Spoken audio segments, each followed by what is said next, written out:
So this is my full-on review for Black Myth Wukong, and I have now completed the game after clocking in 52 hours in this game. It's like a very, very, very long time to actually get through this one. I actually got to the point where I rushed through chapters 4, 5, and 6, and like pretty much the end of chapter 3. And before we go any further, if you guys are interested in watching a no commentary playthrough, my entire playthrough from start to finish, then I do have a second channel where that is uploaded one video per day. There's other games and stuff on there as well. And obviously, if you need tips and tricks for Black Myth Wukong, they are all on this channel. If you want to check out a second channel, there's a link in the description. And basically, this game starts off incredibly strong. The things you get to do at the start of the game are a lot of fun. And then it jumps you into the first chapter. Things are relatively easy. As you get further and further into the game, they do get a lot tougher. And I want to point out very early into this review, the sound design in this game is phenomenal. And that is especially when you are in chapter 2, by far my favourite chapter based on the sound. And that is because, like, pretty much the whole way through the chapter, you've got this headless guy with his musical instrument that just chills and plays music, and is fantastic. Like, the type of music that is used in this game, because I don't know what it's called, it's all based on, like, Chinese stuff. But the music they have used is so nice to listen to.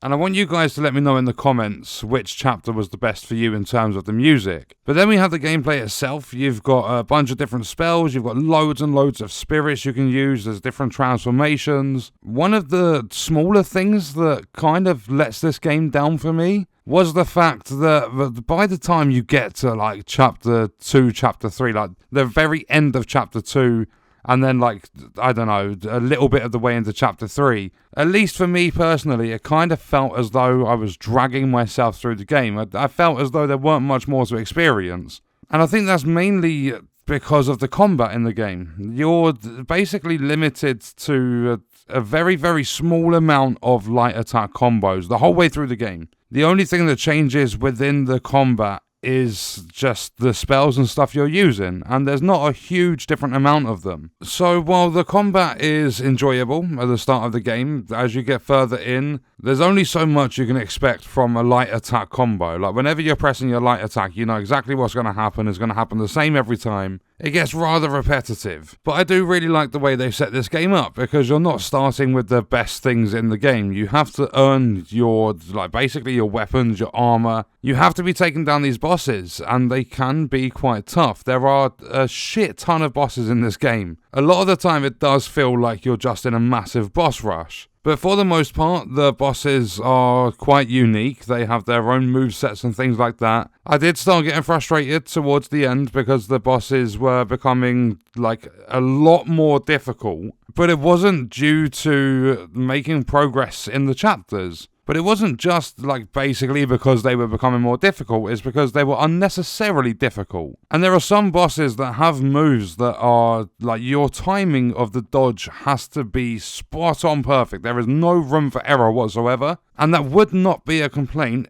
if this was classed as a Souls-like. But everyone time and time again states that this is not a Souls-like, it just has some of those features. This is an action RPG. So this game isn't necessarily designed to be stupidly difficult. And while there were only a couple of bosses throughout the entire game that were, like, really, really difficult for me personally, there were also some bosses, especially in the final chapter, chapter 6, that, like, felt really similar to some previous bosses. With one of them about 2/3 of the way through chapter 6 being incredibly similar to one at the start of chapter 6. So it almost feels as though they kind of ran out of ideas towards the end of the game, which isn't a surprise because there are so many bosses in this game. And I mean, you can see the effort that goes into it. The story in this game is, like, it's a top tier story in my opinion. I absolutely loved going through this story about the Monkey King. And I don't know everything there is to know about the story of this game. I've never been involved with Journey to the West or anything like that. But what I do know is that the writers did an incredible job. And the way the story is perceived throughout the entire game, the way they've set it up is fantastic. So overall, this game is an absolute blast. It's going to be frustrating at times. Also, if you suffer with arachnophobia, there are a metric ton of spiders in Chapter 4. Pretty much Chapter 4 is based around spiders. And I'm I have a slight fear of spiders. I say a slight fear of spiders. I don't like spiders whatsoever. They scare the shit out of me. But I don't have some next level severe arachnophobia. However, I was able to deal with the spiders in Chapter 4 because 1, they don't jump. That's one of my most hated things about spiders. And 2, these massive tarantula bosses, they're basically gigantic spiders. They almost take up your whole screen. They are based on people, so they have voices and stuff. So it takes a lot of the realistic side of the spiders out of it. However, there is a part in Chapter 4 where there are swarms and swarms of the things. I don't know what you would actually call it. But I mean, there are literally thousands of these things running out of the walls at the same time, and there's a lot of depth to the sound of them running around. And they also chase you, they actually pretty much get underneath your feet, and you can see them building up in a pyramid behind you, sort of they're building a massive wall basically. They scare you out of the area essentially. So you have all of that, everything we've spoken about. Fantastic sound design, a bunch of bosses, some of them becoming repetitive towards the end, the combat getting really repetitive, the game feeling a little bit like you're slogging your way through it about halfway through the game.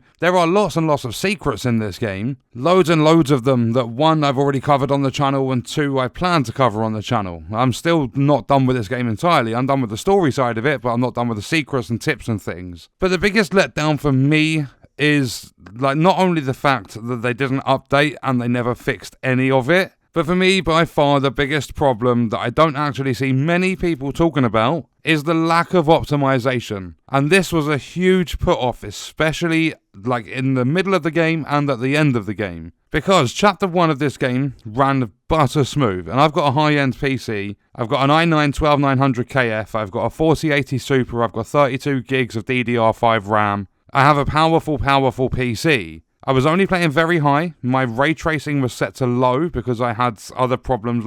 My frame rate based on the benchmark should have been really smooth. The whole way through the game, there shouldn't have been any problems. I ran loads of different hardware monitoring and everything like that. Ran benchmark after benchmark. There shouldn't have been any problems. Chapter 1, really smooth. Chapter 2, little bits of stuttering every now and then. Chapter 3 got really, really, really fucking bad. And I mean, there were times where I would basically freeze for a couple of seconds. And that stuff should not be happening. And I know that it was the game because Chapter 1 worked perfectly. But then you leave Chapter 3, you get to Chapter 4, and it starts working really well again. Then you get to Chapter 5 and it slowly starts to build up. Then you get to Chapter 6 and it gets quite bad again. Except it gets that bad to the point where there are multiple, or there were for me personally, there were multiple quite bad freezes. And on top of that, when the end credits started rolling, that started stuttering too. So Chapter 3 and Chapter 6 are by far the worst in terms of optimization, and you don't see many people, or I haven't seen many people talking about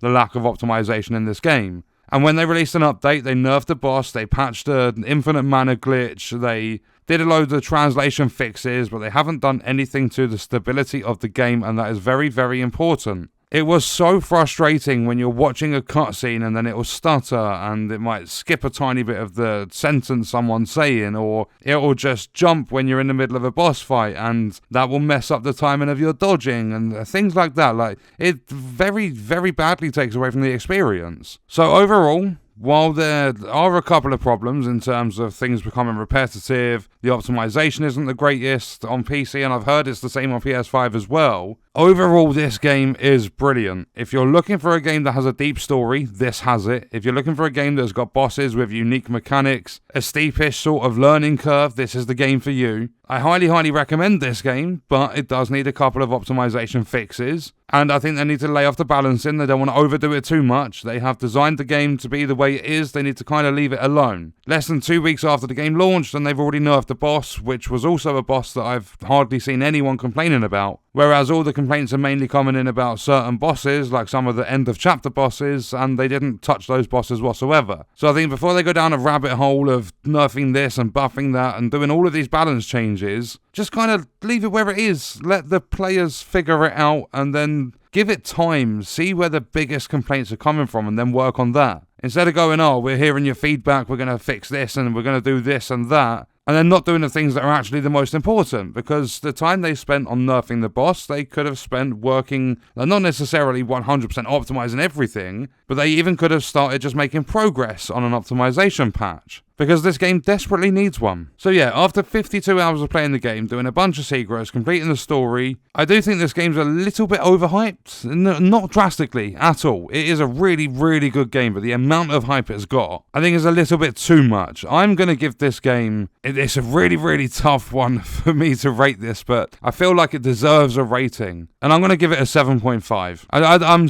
in between a 7 and an 8. I would bump it up to an 8 because of how much I enjoyed it, but then I'd knock it down to a 7 due to the lack of optimization, due to the repetitiveness of the combat, due to it feeling like they were running out of ideas in terms of boss mechanics and stuff towards the end of the game. I don't know, it's a very, very tough one to rate, but I think a 7.5 is very fair. It's an awesome game, it's held back by a few problems. And I mean, over time, they will probably sort it all out. It will be a much more enjoyable experience, like there won't be any stuttering as you're fighting through a boss or anything like that. But yeah, based on my 52 hours with the game, I am going to give it a 7.5. And that is my review for Black Myth Wukong. If I've repeated stuff too much, I apologize. And yes, I know this review is coming out like 11 days after the game released, but I felt it was important to get my opinion out there, like based on actually completing the game from start to finish. And on that note, we are going to leave my Black Myth Wukong review there. Let me know your thoughts and stuff about this game in the comments, and I will see you guys on the next one. I hope you enjoyed it. Thank you for watching.